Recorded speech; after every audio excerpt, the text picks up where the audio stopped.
with the archives. The National Archives is a federal agency. It has its own inspector general, its own internal inspector and investigator when they think there is a mishandling of federal records.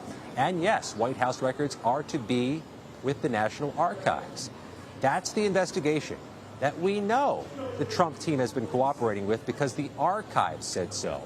Former President Trump, in that statement tonight, says there has been cooperation, which is why he's questioning and calling it inappropriate that a search warrant would be executed at his home. All right. I want to bring in now Zeke Miller. He is a White House correspondent he is the White House correspondent for the Associated Press. He's also a contributor to CBS News. Zeke, we just heard Scott say that the archives say that the former president has been cooperating, but we also know that many records that are usually kept by White House staff have been missing. What more can you tell us? It's not just that these records were kept by Trump after he left the White House. It's that some of those records, according to the archives and others, and some of the independent referrals that have been taking place afterwards, appear to have been classified. And that's the other wrinkle here as well. That there's the Presidential Records Act, which governs and very strictly how presidential documents have to be maintained under the custody of the American people, of the federal government, for posterity. But then there's also potentially the separate issue of classification. And there's a whole separate regime that exists for how to maintain classified documents. And we all learned a whole lot about that back in 2016 when then candidate Donald Trump made a lot of hay over former Secretary of State Hillary Clinton's use of a private email system and of government records, and then also potentially some classified communications that took place on that system. So if this is ultimately what is behind the execution of the search warrant, there's sort of certain irony to all of that. And one of the things that that those records have to be maintained in a very specific way, depending on the classification level, including specific types of safes rated by federal agencies to ensure that they comply with government standards. Any of those things could be relevant to potentially building a case regarding the handling of those documents if that reporting is clear. It might not even be just finding these specific documents that may be missing. It's also investigating the even the setting with which documents that had previously been turned over to the archives were kept, for the purpose of establishing how those documents were treated after the president left office. Thank you, Zeke. We'll come back to you with some more questions. I also want to report that Nicole Killian says that the House Select Committee investigating the January 6th attack on the Capitol says it will not be commenting on this search warrant. I want to bring in now Jessica Levinson. She is a CBS News legal contributor. Jessica, we heard from Jeff Pegues that this really is unprecedented. We also heard from the former president saying nothing like this has ever happened to a president of the United States before. Give us some more information about why the FBI would be going into the former president's home at a time when, according to our sources, he wasn't there. Simply put, because they're looking for evidence, not necessarily a person, but they're looking for potentially, as you've been reporting, documents. So what do we need for a warrant like this, the reporting I'm seeing for potentially a no-knock warrant? What they need is probable cause that there was a federal crime that was committed and probable cause that the evidence of that crime is where they say it was, in this case at Mar-a-Lago. So we don't need the president or the former president for this particular search warrant. What we need are the documents. And that makes perfect sense given the reporting that you've done so far, which is that this could be about the Federal Records Act, that this could be about the documents, not just run-of-the-mill documents, which obviously need to be stored in the National Archives, but potentially even classified documents. I think there are a couple of reasons why that reporting makes a lot of sense, and that this isn't, for instance, necessarily about the fake elector scheme or something else directly connected to January 6th. Now, obviously, this is breaking. I think it's been less than an hour that we've heard about this, but it is a very big deal. We had a federal magistrate judge that had to sign off on this search warrant. Again, probable cause that a federal crime was committed, you have to point to a specific part of the federal code, and probable cause that the evidence of the crime is where they are executing the search warrant. It's not proof beyond a reasonable doubt, but it is big. I want to bring back in Jeff Pegues now. We have him back on the phone. Jeff, we heard Jessica say that they need to have probable cause that the information that they're looking for is in fact there. What more are you learning about what the FBI may have gleaned or actually left with when they vacated Mar-a-Lago? Well, CBS News has confirmed that the search warrant served on Mar-a-Lago in West Palm Beach is related to the missing documents investigation. As we've outlined over the last several minutes, there are several investigations that the former president is connected to, but that is the one that started in February or so of this year. So earlier this year, it's been ongoing for several months now. And what we have at the former president's property is FBI agents serving this warrant, looking for more information, more potential evidence. You know, as you know, and you probably, many of you who are watching this program, perhaps listening to this program, have seen some of the most recent reporting today that the former president, there are images of documents in toilets. And so the former president had a reputation for tearing up and flushing White House documents down toilets. You know, and so this missing document case involves, you know, potentially top secret classified information. And so that's in part what this investigation is about. And we're also told by our sources, even though the former president characterizes this as a raid, we have multiple sources telling us that that is, you know, this image of FBI agents coming into the club with guns drawn is not accurate. This is an operation that has been described to us as run-of-the-mill. In other words, the FBI agents involved were professional in how they handled this. Now, that said, this is obviously an unusual situation. I don't know if we've ever seen a former president's home where there has been a search warrant served on a former president's home. As I said earlier, perhaps we'll have to get a historian to look at this, because I don't even think it happened to former President Nixon, then President Nixon, but I could be wrong. But regardless, this is an unusual situation. And, you know, frankly, I can understand why the former president would be upset.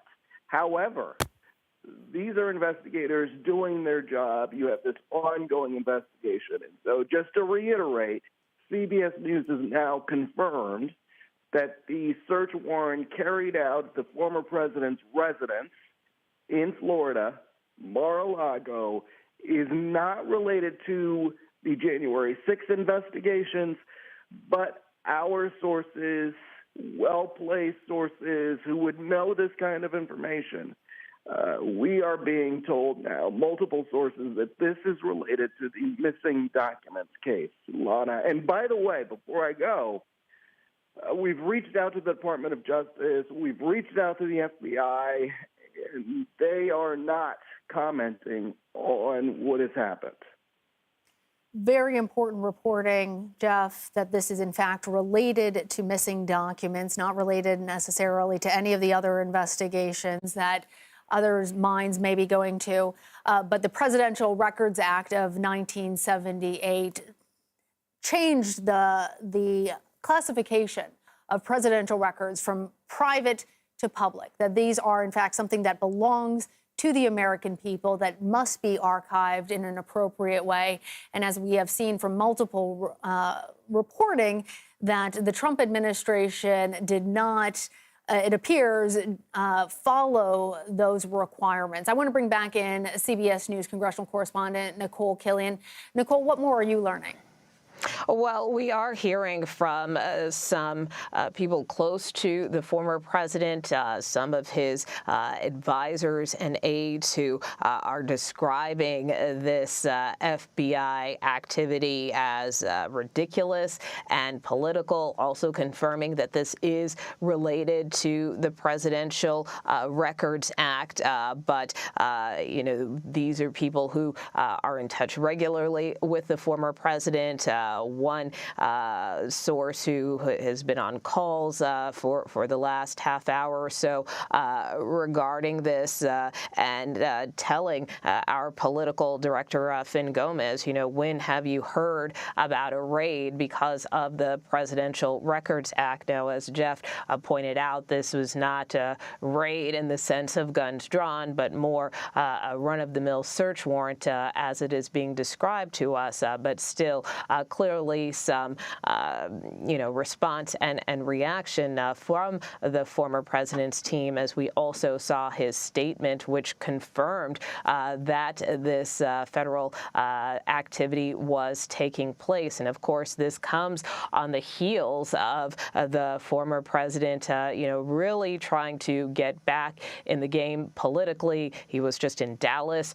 over the weekend at a conservative conference, CPAC, where he won overwhelmingly a presidential straw poll there for 2024 by 69% of the participants who attended that conference. This is often kind of gives you an early temperature gauge of support for candidates and kind of where they may stand. And again, at this point in time, the former president receiving a lot of overwhelming support there and continuing to tease a possible presidential run. So how this could potentially impact those plans remains to be determined, again, as we learn more about the nature of this investigation. But clearly, certainly probably not the press that the former president is seeking as he looks to not only perhaps reconsider a future presidential run, but also, we are just a couple of months away from the midterms where the former president has been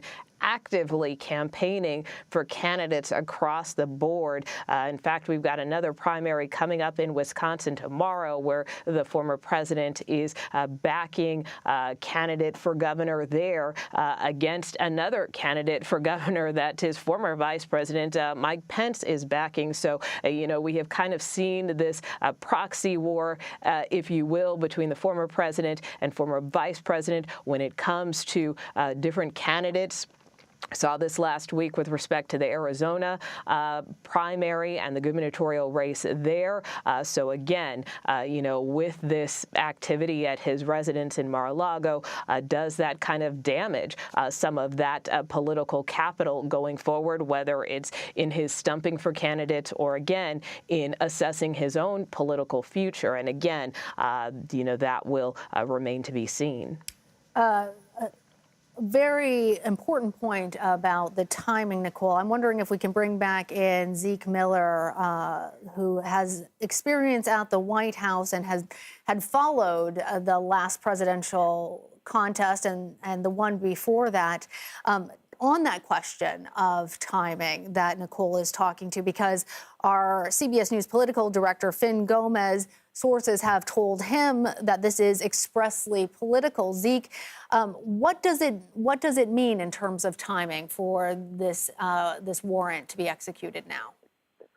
We've seen a lot, certainly in the last two presidential elections, that the Department of Justice tries to maintain its independence and try to make it by not taking any overt actions.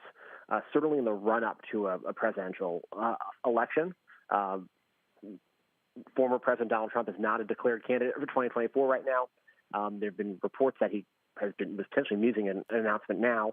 The timing of this could potentially be, to get ahead of that potential announcement, so then they are not taking this action. They're taking this action as a private citizen, not a repeat presidential aspirant, which could very well be the case, potentially any day now.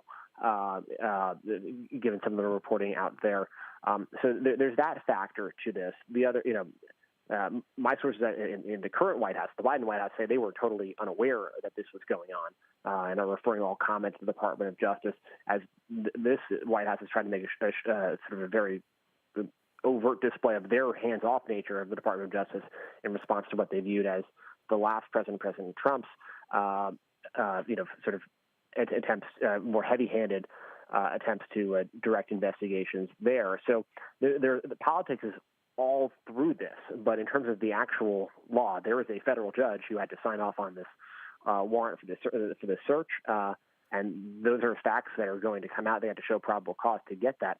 So politics is a lot of the atmospherics here, but beneath that, so it's sometimes it's difficult to set it aside. But setting all of that aside, there are some real allegations here. It seems that federal law enforcement officials are investigating.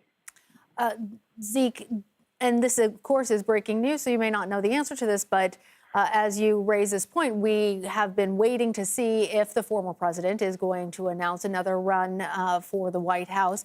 Does it make a difference if he is a declared presidential candidate versus a private citizen?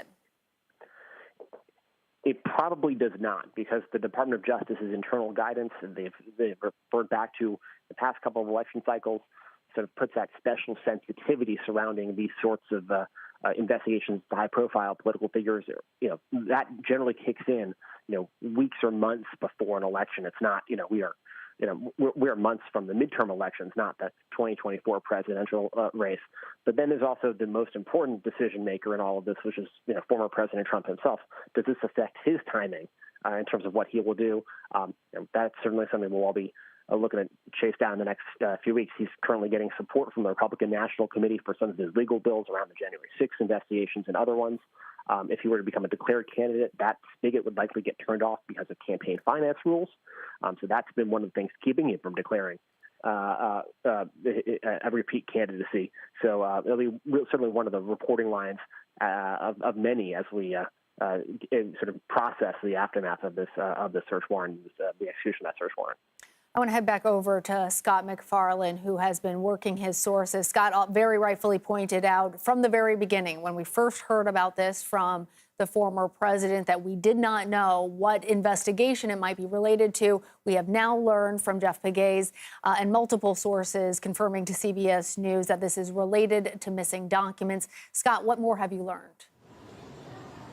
Well, it's also worth remembering the National Archives, which is in charge of those documents, is supposed to have those documents, formally requested the Justice Department to investigate this and investigate the missing records, and they did so 6 months ago, in early February. So there is that connection, that connective tissue between the archives requesting an investigation and a search warrant being executed into those missing records. It's also worth underscoring this issue of the missing documents from Mar-a-Lago has also been the subject of a congressional investigation, not by the January 6th Select Committee, but by the U.S. House Oversight Committee. They've been looking into this as well. I note this because it just underscores the volume of investigations that have some nexus to Donald Trump. Not just law enforcement investigations, not just federal, not just local, not just state, but also congressional. So there are parallel investigations into these records. And now, 6 months after the archives requested it, we get this confirmation the Justice Department executed a search warrant about those missing boxes of records.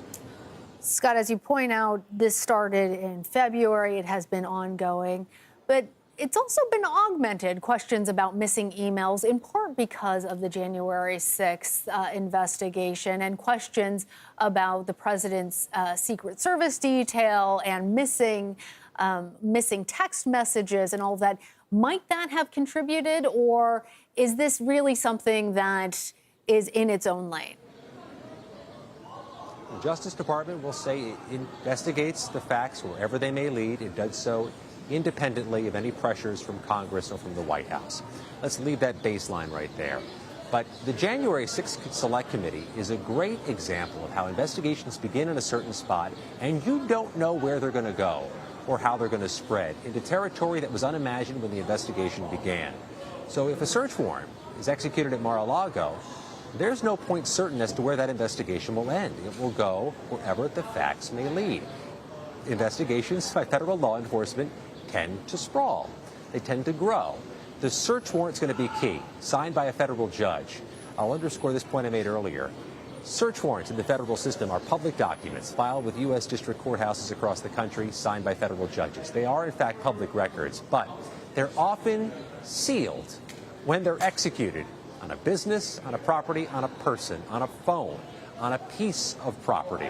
So this search warrant appears to be sealed. Our initial searches, the federal courts in Florida, in New York, in New Jersey, and D.C. don't show it. That's not uncommon. But if a case is filed, civil, criminal, or otherwise, from anybody or against anybody related to Mar-a-Lago, those search warrants tend to come out through the process line.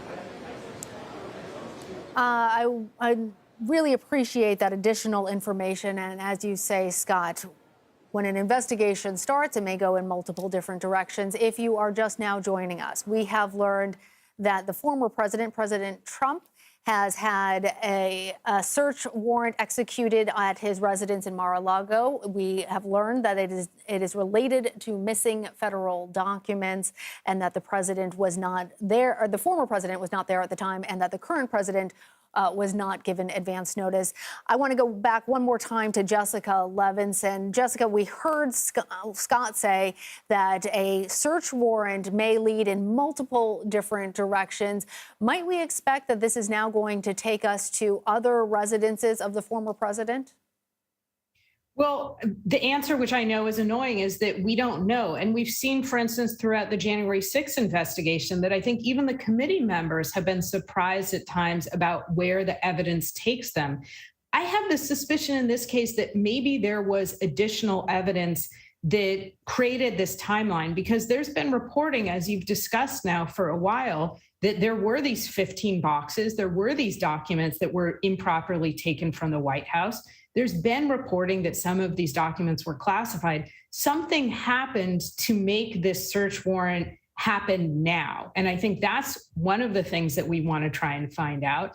And could it lead to additional information? I think the answer is absolutely yes. It could either lead to evidence that the Department of Justice decides that it needs to look at other residences, at other offices. It could solidify their feeling that, in fact, there is not just probable cause, but they can show proof beyond a reasonable doubt that a federal crime occurred. So right now, all we know is that there was a search warrant, that a magistrate judge, a judge who tends to look at these issues very carefully, said, yes, I agree with you. There's probable cause that there was a specific federal crime that was committed. There's probable cause that the evidence of that specific federal crime is, in fact, at Mar-a-Lago. And again, the other thing we know is that these investigations, as Scott said, you don't always know which direction it takes. We're talking about, at this point, the removal of documents. We don't know, I think, exactly what was in all of those documents or why they were removed in the first place. All of that will be things that we're all watching very carefully. Of course, what could become public? What could become public is if there's actually an indictment that is filed against the former president or other members of his inner circle. All right. A major breaking news story that we continue to follow. FBI officials have executed a warrant on the former president's home in Mar-a-Lago. We're going to take a quick break. We will continue following this story on the other side. CBS News Sunday Morning with Jane Pauley on CBS.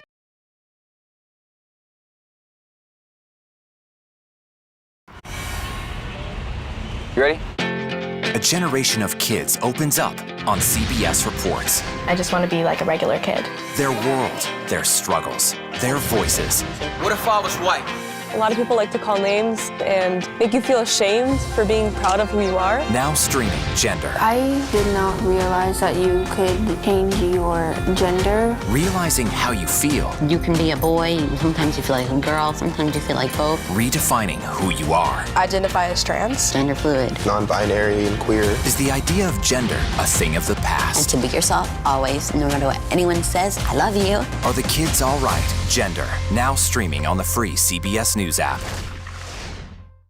I'm Nora O'Donnell in our nation's capital. We're here at the White House with the President of the United States. Thanks for having me. I appreciate it. We've never done an interview like this before. That's correct. Tonight, a congressional investigation sparked by reporting from CBS News. What's your message to consumers? They need help now. Tell him I feel it. The CBS Evening News with Nora O'Donnell from Washington, D.C. on CBS and streaming on Paramount Plus. We will witness yet another moment in history. Want to go someplace new? Yeah, you do. See something new. Learn something new. Meet someone new. Nate B in the house. There's always something new under the sun. CBS Mornings, weekdays. When weather is about to get extreme. We're talking about hail, we're talking about tornadoes, damaging winds. Every second counts. Let's now take a look at what that really means to you. That's why CBS News and the Weather Channel have come together to bring you virtual weather technology so advanced, so real. We can show you what it's going to look like when the storms come through. You'll see what will happen, where it will happen, before it does. Feel the forecast on CBS News. Time to get prepared.